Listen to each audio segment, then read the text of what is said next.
words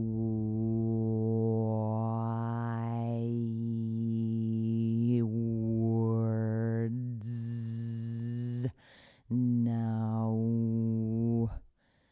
Jason Dodge.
Good evening, everybody.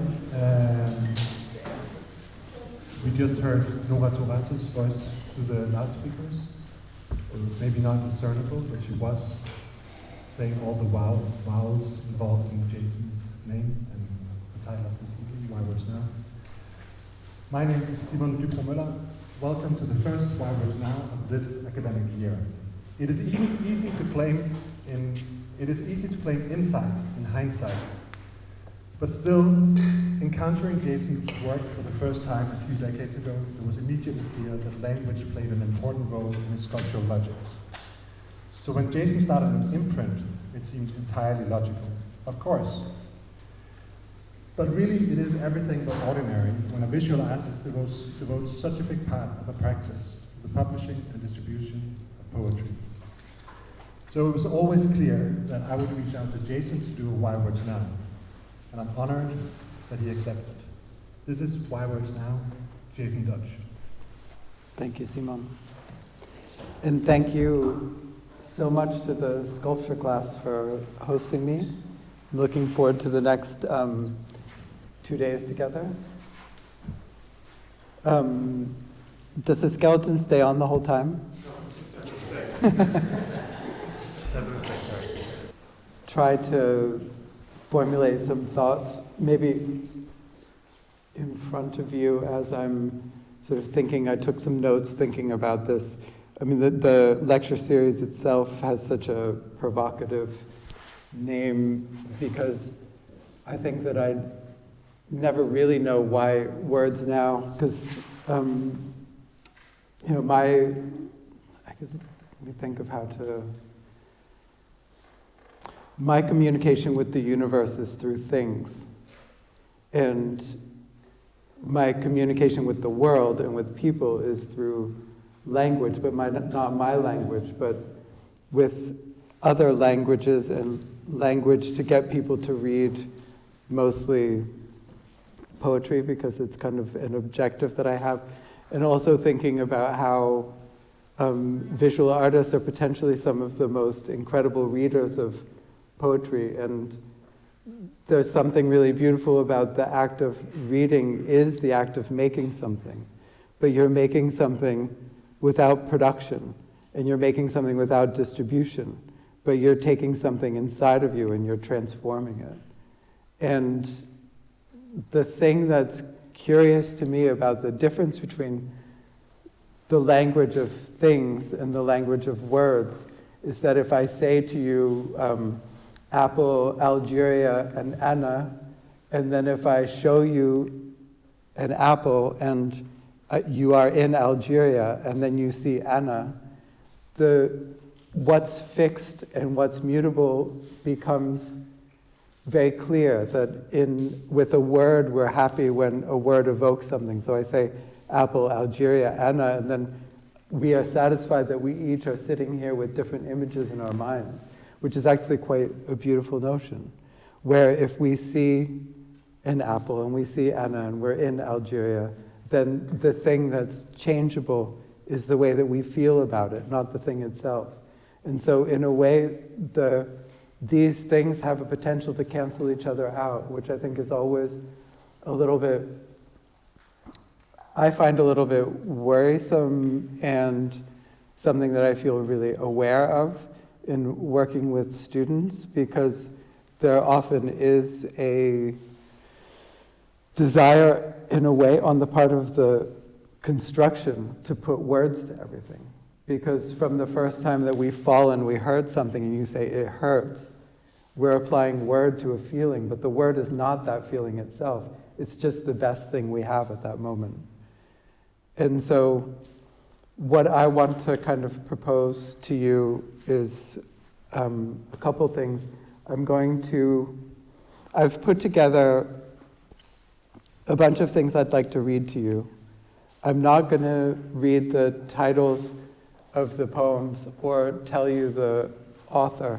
I'm just going to flow through as if it's one thing in a sense.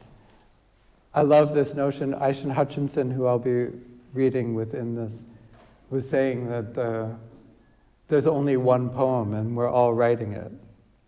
And it's something that I think about is so important in relation to when we make things in the world, that we're all making, there's only one thing that we're all making. And that thing it's both individual, but it's also something that we're doing collectively somehow. And I think that we're operating now within a world that's so full of things that are just incredibly upsetting all the time. And we're learning to go through this experience of being in this world together, and we can be in a moment of total calm, and then there's something that comes through your phone that shows you that calmness is in relation to all these other things that are happening. And that there's these experiences that we need to have together to go through something, like we're going to have to go through this. And so in a way, as a guide to thinking about how to hear poems, how to read poems, because you're all going to be making something with the poems that I'm reading you, is this idea that I associate with divination. Divination is often when you'd ask a question, like to the tarot, or ask a question within astrology. But Emily Dickinson had this really beautiful expression of domestic mysticism. And so if we apply this notion of domestic mysticism, like we're already within the world of the mystical, just doing what we're doing anyway. And that if we are reading, as an act of divination, reading the world around us all the time, I'm watching the leaves blowing outside and the light changing, and I'm experiencing all of you here, and your body's moving, and you all had an experience coming here, and there were things that happened to you on your way here. There were things that you thought, and there's things that you feel, and there's things that you're going to think about. And I really want to introduce this idea of allowing all of these things to be a part of the way these poems exist as you hear them. Maybe everything is this way. So any meaning that you make, or let's also say that meaning and feeling are the same thing. So let's collapse these two notions. So anything like that you make meaning from or feel is in relation to everything else you're already making meaning from and you're already feeling. Seeing Thomas here, I'm remembering one of the events that happened in one of your exhibitions about 20 years ago, where there was a physicist who was talking about touch. And he was saying that when you put your finger on something, your brain receives very little information. But when you move your finger across something, that's the point where your brain actually receives the information of the surface that you're touching. And language works this way too, because a word is not static. A word is always in this process of moving through itself, moving down a page, moving across something. And so these things are all part of what I'm thinking about as I'm reading you these poems.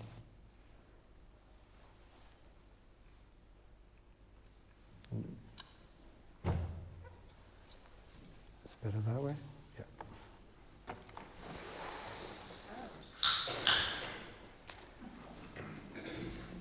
Should we let everybody who has a beer to open it? You can actually open a beer at any point, I don't mind.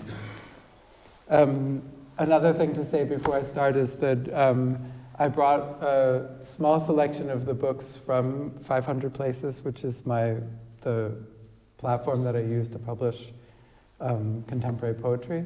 And my daughter Cecile will be selling the books afterwards here at the table. And also some of the things that I'm going to be reading tonight are from forthcoming volumes of the series, which will come out beginning of 26.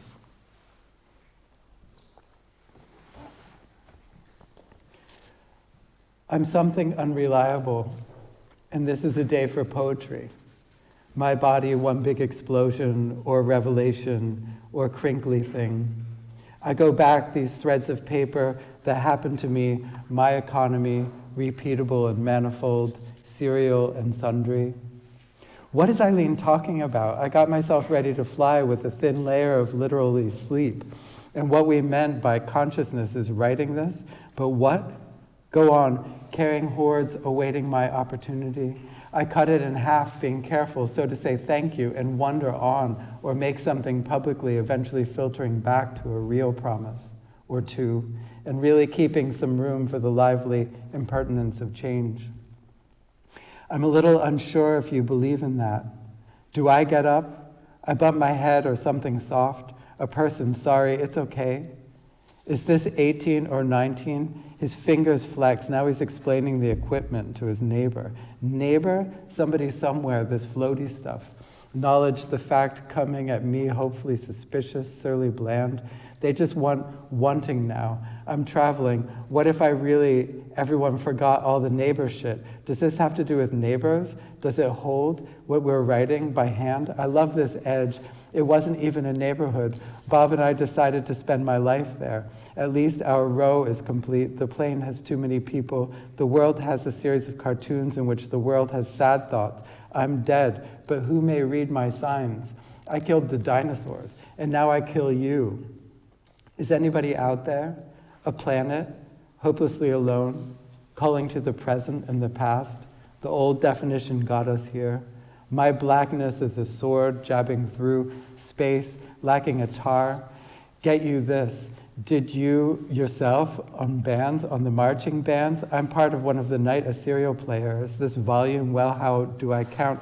I only have voice, sound, and a good pen. Our exchanges of warmth can't be traded in for fortune. This is my fortune. My white friend said, I look good. You brought me here to advocate for him. The best thing I've ever seen, a mirror of way too late. Don't we need to see ourselves a lonely earth burning up with a party hat and a drink in his hand, as if making a lot of noise was a plan? If I play nothing and see what it has, if I don't wear gloves, see my hands dew covered with spots and bulging nerves, there's something I'm possibly true about. The body else, I'm still in Greece and Lara's women, wrinkles. Oh no, we are weaving, it's just wanting to produce only that hum. The car went whoop, whoop. What if, do I now kill the dinosaurs? I betrayed you so long ago. You hear that sound? What's that unpacked in the marvelous? Is someone scent lying on the beach, looking at its feet? If most of the people on the planet are lost, but you see this big blue orb so far you can't even hear them cry, I need a nap. She's a recording, she's laughing at work on a plane. It's usually him, married with kids, dick firing in the future. You don't picture your kids in those human forms. Let's play a game and tell me where you hid on my planet. Just a little bit of change. I feel lost, and more co-mingled with all those people crying in jail, dirty lost, a hand lost, an arm. I was just going to a fucking wedding, and how dare I plan for there to be a future strap in the plane where we take off will change your thought. He made art out of very strong light, the corporate light of the present and the future. As a woman, she obviously would be more concerned with organizing loss, but it's a little bit later, just as dark out there, where we spin. What if somebody was reading this book, a world in which they killed everyone, but pretended it was not happening? It is, and she puts the broken parts, the lights fading in Greece, in a gallery in Athens. This morning she crosses her legs and reads the screen on her lap, which is glowing. I transport the apparatus for the celebratory cake. Don't bitch, I thought I'm driving her home, and her daughter is smiling, holding their child from another part of the planet. James, she made a home for him, the home everywhere. This is what I think is good. Do care and offer Band-Aids and see the hurt and dig into their purse on the boat to help. I am grateful that you have seen. Have you seen anyone in their pain? My mother scarcely breathing. We are waiting her out. They don't care. I never could, but I care. We're standing way outside. See the blue in which only here I'm fishing because there's nothing else to do. I've got to the part where you don't say, you just do. All of her face is gleaming at me. The image is fixed. When she moves, be kind. We are engraving in the mystery of what we have done with our kind. We are hurling. Something's going on and it's comforting. It's not entirely be the last, but being one of them, the painless world, because you're so far. Get close, it's your only one, and you can really feel it, hear it. The turning is crying. The light, what is made of is dim. Breathe, present, change.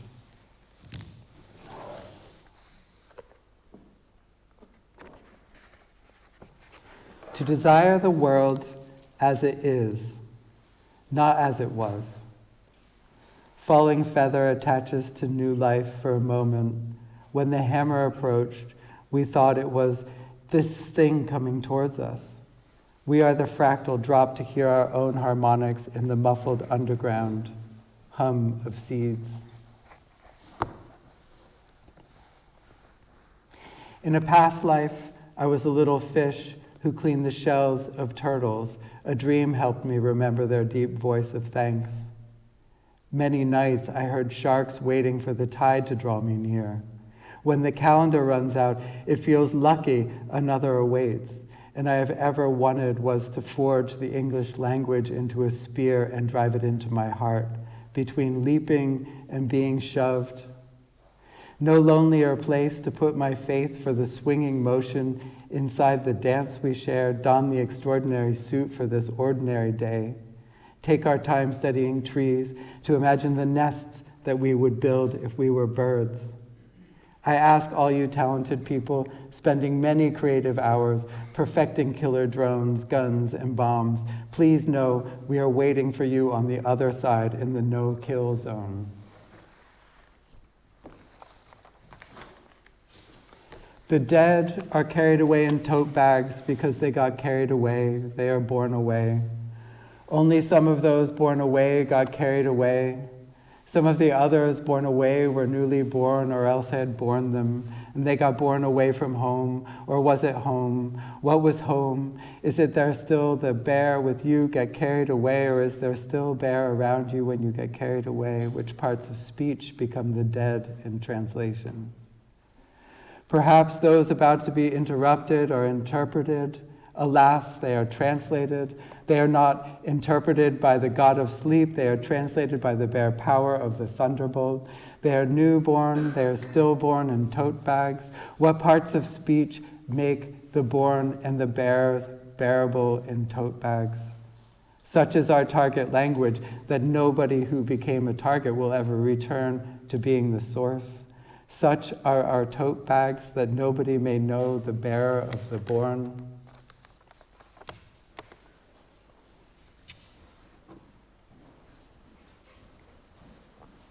How are your deaths measured to be measured? What is the unit of measurement? Are we to measure your deaths by other deaths? What is the ratio, the rational? Or are we to measure your deaths by an act of identification? Who checks these identification? Who often we are to pass into your death? It is often as we are not to pass into other deaths. We are to pass again into the resistant Zion of the sand grain. Are we to pass into the skeletal building manufactured from fireproof materials? Do fireproof materials prove a fire? Are we to enter the blackened trucks of the armature in an imperfect circle of crushed concrete? Behold these fallen petals of concrete. It is the grayscale cherry blossom festival of concrete. Proponents of abstraction raise their brows at it, for everything must fall. For they say one another, the origin of the abstract is the economy. The origin of the abstract is the economy of cognition. Cognition is an induction engine. It does not care for the concrete, or rather it cares for the concrete only in so much as it may be poured around the armature of manufacture, a wall, but not the concrete as such.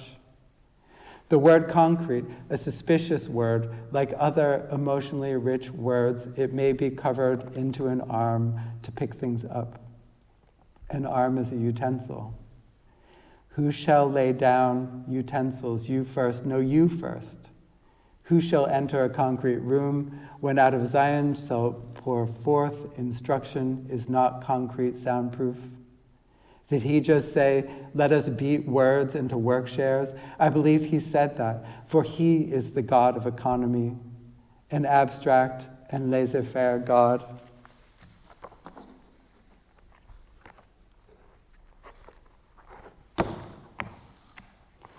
Inhabitant of earth for 40-something years, I once found myself in a peaceful country. I watched neighbors open their phones to watch a cop demanding a man's driver's license. When the man reaches for his wallet, the cop shoots into the car window, shoots. It is a peaceful country. We pocket our phones and go to the dentist to pick up our kids from school, to buy shampoo and basil. Ours is a country in which a boy shot by police lies on the pavement for hours. We see his open mouth, the nakedness of the whole nation. We watch others watch. The body of a boy lies on the pavement exactly like the body of a boy. It is a peaceful country, and it clips our citizens' bodies effortlessly, the way the president wife trims her toenails. All of us still have to do the hard work of dentist appointments, of remembering to make a summer salad, basil, tomatoes. It is joy, tomatoes, add a little salt. This is a time of peace. I do not hear gunshots, but I watch birds splash over backyards. How bright the sky as the avenue spins on its axis. How bright the sky. Forgive me, how bright.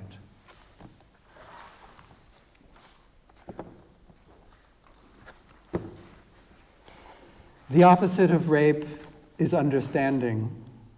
A field of flower called paintbrushes. A field of flowers called paintbrushes, though the spring be less than actual.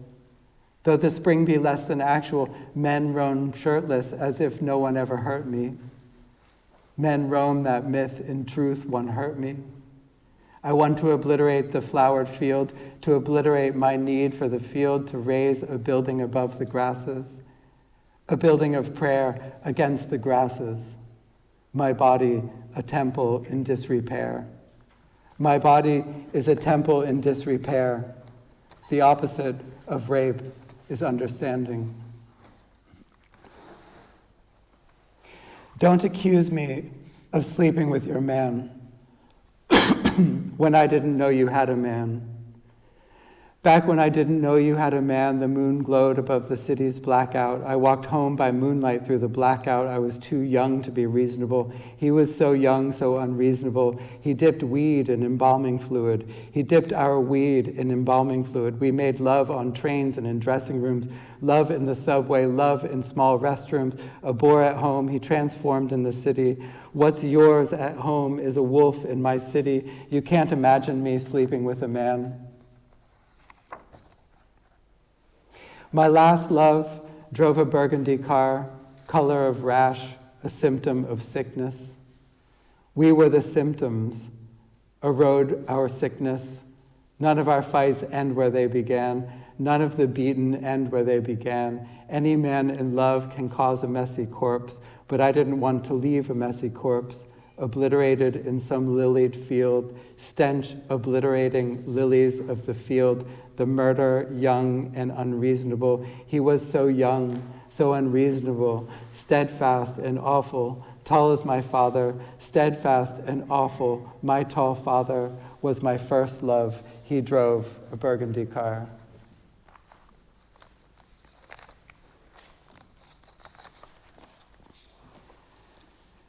Never blame a rat for being a rat.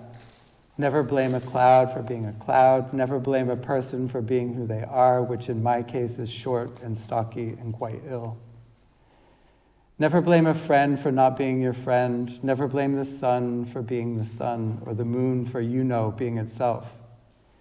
Never blame a face for being a face, or the stars for being true to the sky.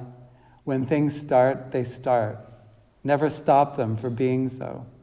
Never blame an aquarium for housing fish, or a lock for keeping you in. Never blame the color blue for being very blue. Never blame the snake when he bites you on the back. He's just doing what he's supposed to do.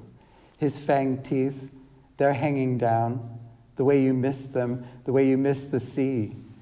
All these pretty flowers, drugged in the water, creative sunrises, the very fact of their undertaking, that is the spirit of things.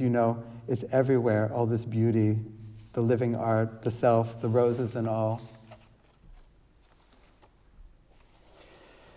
On the mountain, a sunny day, but the poems will never be food. All soul of poetry is the mother soul. All the babies who've been cut, all the mothers who have been cut, all the sailors taken from their mothers, all the babies cut from their mothers. This is the thing they fight for, a blue sky. Silence. You'll never be food for anyone.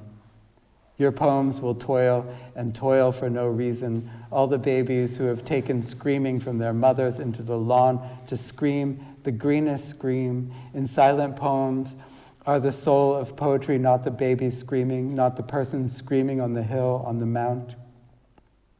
The most worn down flower is frost, a fire in the fire frost. I am its mother, flower mother. Don't go, the soul of poetry is on the mountain. The soul of mothers is the mountain that goes on forever. Never said the mother soul is a flower. Flowers say nothing to the poems that are of the food. Mother poetry is the food of being. The words will never be poems. The poems fight. They will be quiet. Quiet tiny flowers are stars, the only breath of flowers, the poems that scream into the lawn. The poems are always taken from their mothers too soon. Mother, I went to the rose garden in the middle of the night to find the things I had lost there. Mother, I searched for you for 7 nights and couldn't find you. They left your perfume everywhere, a kind of toying aspect, and scratched your picture with their talons. I replaced it, despite their anger, and still got up in the morning to feed the babies their first meal. Mother, I wore a lilac dress and stepped through the thistle. The alligators had already overtaken the endless landscape. Your body was somewhere there, and it was my job to bury it, but I couldn't. In my head, your voice rang out with the strangest perfume. The God had left you in the rose garden. Mother, I went in before to find you. I didn't know they left so many noxious animals there to hurt me. Terrible fear upon terrible fear. Mother, I was motherless, so I became myself finally. I wandered into the endless garden to find something I had lost. When I finally gave up, Mother, the roses, they overtook me. I filled with vines and lead and waited 200 years. Mother, I waited there forever, searching and searching until they let you in again.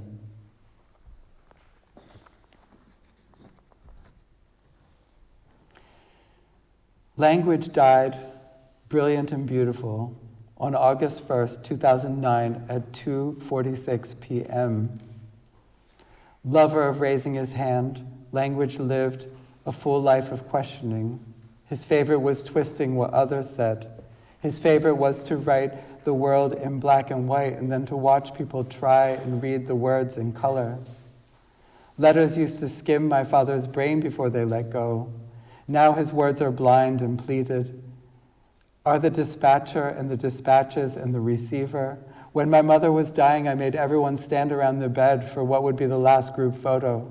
Some of us even smiled because dying lasts forever until it stops. Someone said, take a few. Someone said, say cheese.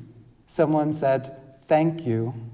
Language fails us in the way that breaking an arm means an arm's bone can break, but the arm itself can't break off unless sawed or cut. My mother couldn't speak, but her eyes were the only ones that were wide open.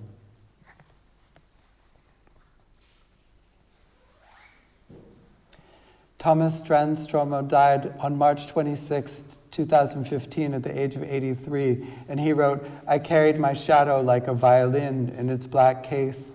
The only thing I want to say glitters out of reach, like the silver in a pawnbroker's. My father couldn't have written those words before or after his stroke. I wonder if his daughters disliked visiting him as much as I disliked visiting my father. The way his fists stay shut, the way his mind is always out of earshot, the way words abandon his mouth, and each day I pick them up and put them in, screw the lid on tighter. Sometimes when he complains and no one can understand, I think of all the places I hid as a child, and all the times I've silenced somebody by covering their mouth with mine.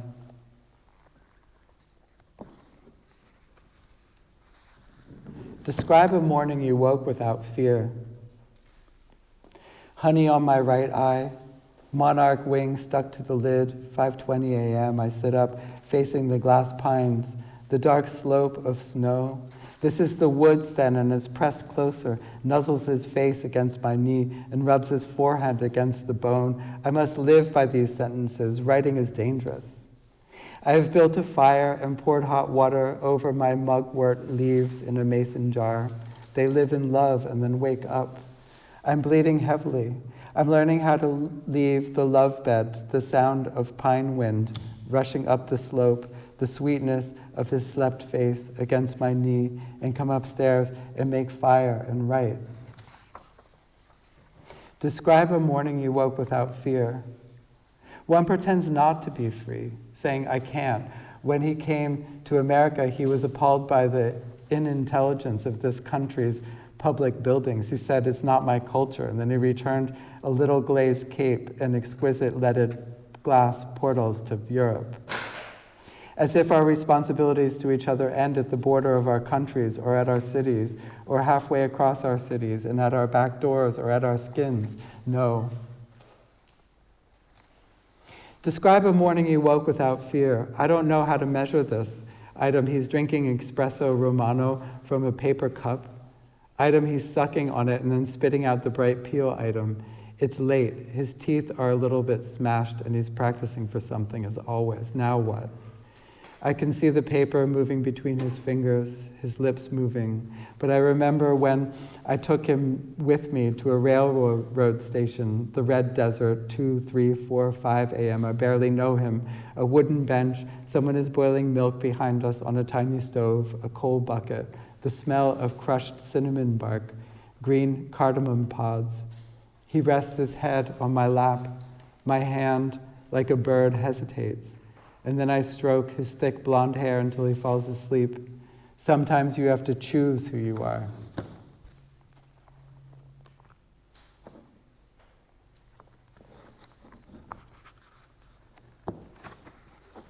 If there's pee on the seat, it's my pee. Battery's dead, I killed it. Canary at the bottom of the cage, I bury it. Like God tromping the sky in his undershirt, carrying his brass spittoon, raging and sobbing in his hush puppy house slippers, with the backs broke down.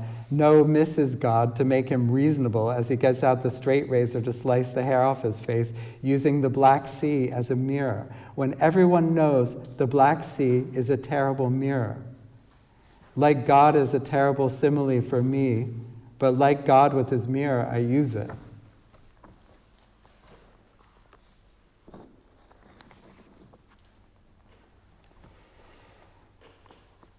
You just don't know yet which parts of yourself to value, your spittle or its syrupy smell, your irises or their moth's obsession with light.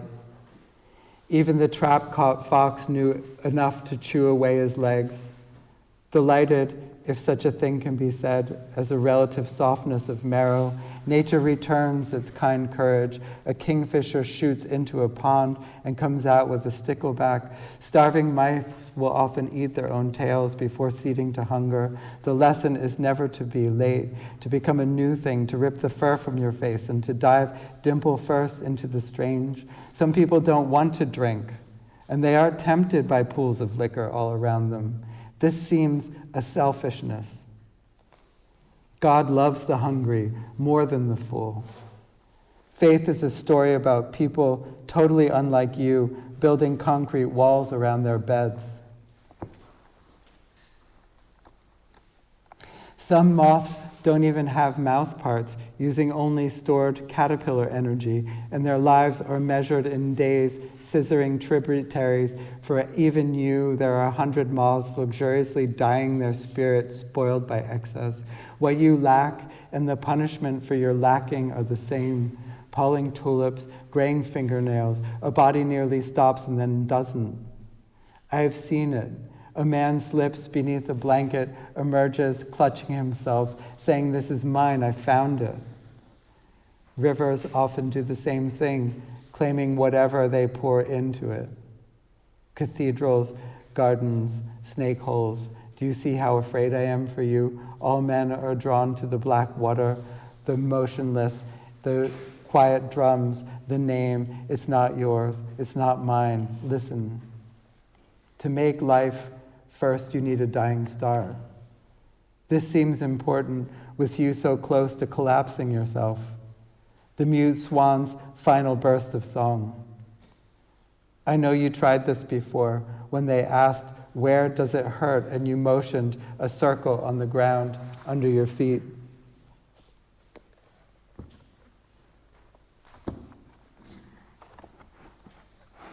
I've slept in many places, for years on a mattress that entered my life via nothing but luck, as a child on wet sheets. I could not contain myself.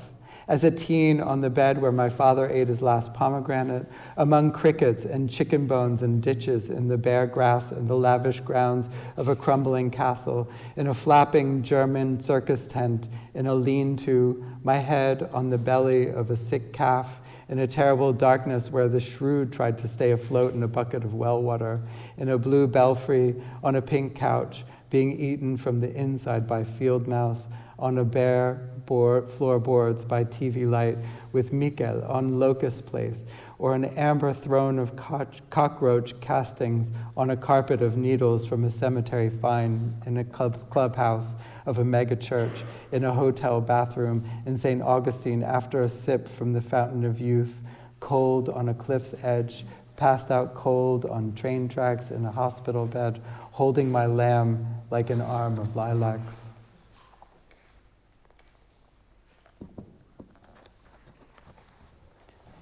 Early morning, the sun just up. I was thinking about women's farts and men's farts. Whether or not a woman's fart is legally hers. Is it female? And there, above the table, outside the window, was a barn spider, walking, drawing a line of shining at its rear end and the pursed lips of its spinneret pulsating, and I wondered who the web legally belongs to. The arias my mother warbled are the traces of them still in the sky, delicate waves on which a speck of her dust could sit like a half note on the bar of a musical score. And are her farts there somewhere, might be perched near a fart of my father's? The air is not female or male or both. It has It has all the other genders and one individual gender for each of us. Have I gone so far as I can go with these lines? I pull out of my ass. Women smoke cigarettes with their delicate circular lip of their sex, and they don't do this for the sight of others or of other women, nor did women pay them to do it, nor was it done in the past tense. I think they blow smoke rings. I think they were insane. There are people in every town and state and country begging at this moment for mercy. Dear Dirt, I am sorry I slighted you. I thought that you were only the background for the leading characters, the plants and animals and human animals, as if it had loved only the stars and not the sky, which gave them space in which to shine. Subtle, various, sensitive, you are the skin of our terrain. You're our democracy. When I understood I had never honored you as a living equal, I was ashamed of myself, as if I had not recognized the character who looked so different from me. But now I can see us, all made of the same basic materials, cousins of that first exploding from nothing in our intricate equation together. Oh, Dirt, help us find a way to serve our lives, you who have brought us forth and fed us, and who in the end will take us and rotate with us, wobble and orbit.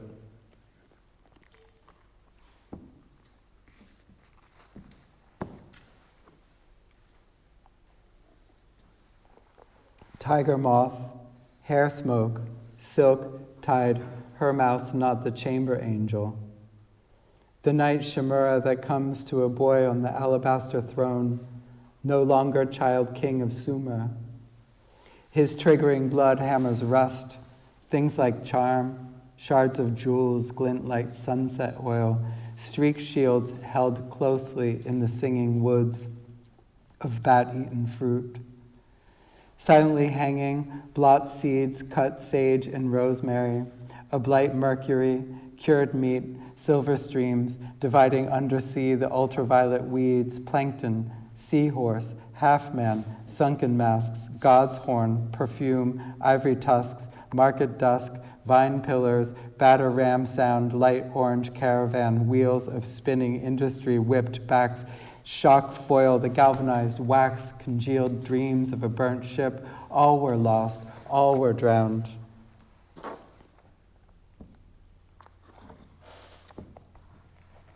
My body holds its shape. The genius is intact. I will return to Thebes in that lost country. The eucalyptus trees have turned to stone. Once branches nudged me, dropping swollen blossoms, and passion fruit lit my father's garden and is still there. That place of mottled shadow, the scarlet flowers breathing in the darkness. I remember how I died. It was so simple. One morning, the garden faded. My face blacked out. On my left side, they made the first incision. They washed my heart and liver in palm wine. My lungs were too dark fruit. They stuffed with spices. They smeared my innards with a sticky orgeant and then sealed them in a crock of alabaster. My brain was next, a pointed instrument hooked in through my nostril, strand by strand. A voice swayed over me. I paid no notice. For weeks, my body swam in sweet perfume. I came out scoured. I was skin and bone, and they lifted me into the sun again and packed my empty skull with cinnamon. They slit my toes, a razor gashed my fingertips, stitched shut my limbs were chaste and valuable, stuffed with paste of cloves and wild honey. My eyes were empty, so they filled them up, inserting little nuggets of obsidian. A basalt scarab wedged between my breasts replaced the tiny music of my heart. Hands touched my sutures. I was so important. They oiled my pores, rubbing a fragrance in. An amber gum oozed down to soothe my temples. I wanted to sit up. My skin was luminous, frail as the shadow of an emerald. Before I learned to love myself too much, my body wound itself in spools of linen. Shut in my painted box, I am a precious object. I wear a wooden mask. These are my eyelids, 2 flakes of bronze, and there's a new mouth chiseled with care, guiding its ruby facets. I will last forever. I'm not impatient. My skin will wait to greet its complexions. I'll lie there until the world swims back again. When I come back home, the garden will be budding, white petals breaking open, clusters of night flowers, the far-off music of tambourine. A boy will pace among the passion flowers, his eyes no longer 2 bruised surfaces. I'll know the mouth of my young groom. I'll touch his hands. Why do people lie to one another?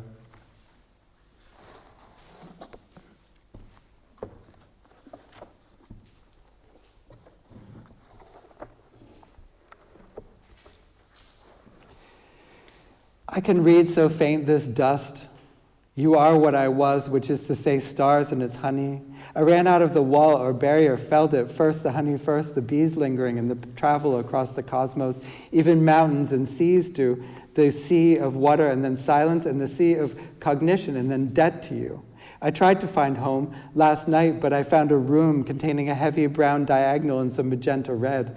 Paste it on beside the sea. The Deco salt shaker will be there in the motion. Now read the knobs, inclusive of the stranger. My voice, a widespread strain within me, and they had left it start with this company. Remember, some of us as asteroids or asters fought off whatever became towards us, paced on its diasporic wake of spores. I guess a question mark truthfully shifted and shifted. What a nut. Drums erupt so lost. We have been slightly lost, and that's our story. It doesn't glue. It had to be you.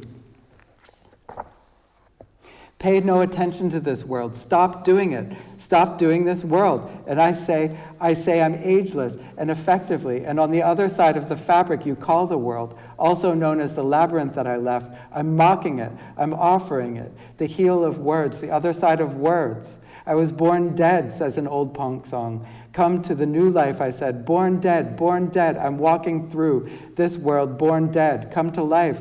The formerly crucified woman tattooed in the labyrinth say, I who converse with the dead, I who embrace every soul of the real, dead at night in my room, who heal the very dead, say, pay no attention to this world of defaults and election and crass men of the accepted fabric.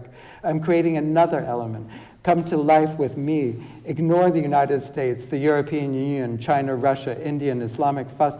I accept you, however shady you are. I embrace the slaughtered dead, but also the alive. Leave whatever you're doing. Just listen. Listen to me, what I sing. And what the dead say. The very dead say this. They know that they are dead, and they're still alive without any possession or the power to kill each other. Powerless is who will die, and then they'll live eternally without any others. And there's no God except for all of us. As we are dead and we are already known, and the death would be gigantic, and your soul equal to any soul in the universe, not the planet, but is there, and this, and then you have everything set against some candy floss. Your accomplishment born of its crass urges, and I'm walking through this world, born dead, robot with a gun. What else? Bank accounts? Praise only when you have instead the true everything, and you can't keep anything but. Don't you want to know what I'm telling you? Nothing you have makes sense unless you're a bum on the street. But he's not even happy. Rocks make more sense than you, and they're not happy. So they tell you you're alive forever with equality without power over others. What are you going to do? Just what are you going to do? With equality, without power, without someone over you? And then I am.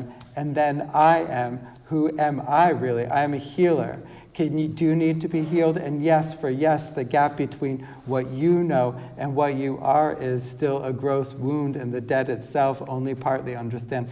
They came up and asked for help. You don't believe me? I'll heal you anyway, and lead you and suffer for you anyway. Here on the page, you're laughing. Here at any real space, what do you think? You see high rises in cars, stale air. I see shiftingness. I hear worms calling to each other. I hear hills settle. I hear any lines. I hear stars, which are frantic too, from being thrown into space eons ago. And it's even fanciful, not fanciful, as the trappings of your life are stupid. But I can't only address you. I am for the dead. I mediate for them. I hear them talk, singing, manipulating their frequencies, soft under whines like fingers sliding down a guitar neck. I hear my mind call what? Do you wish? And they say, write this. Thank you.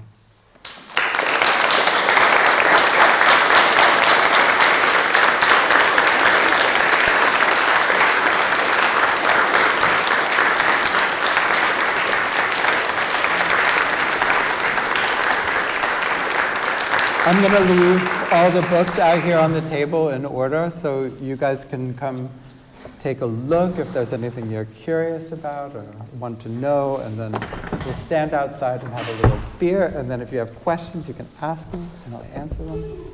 Kind of. I don't really answer questions, but, you know.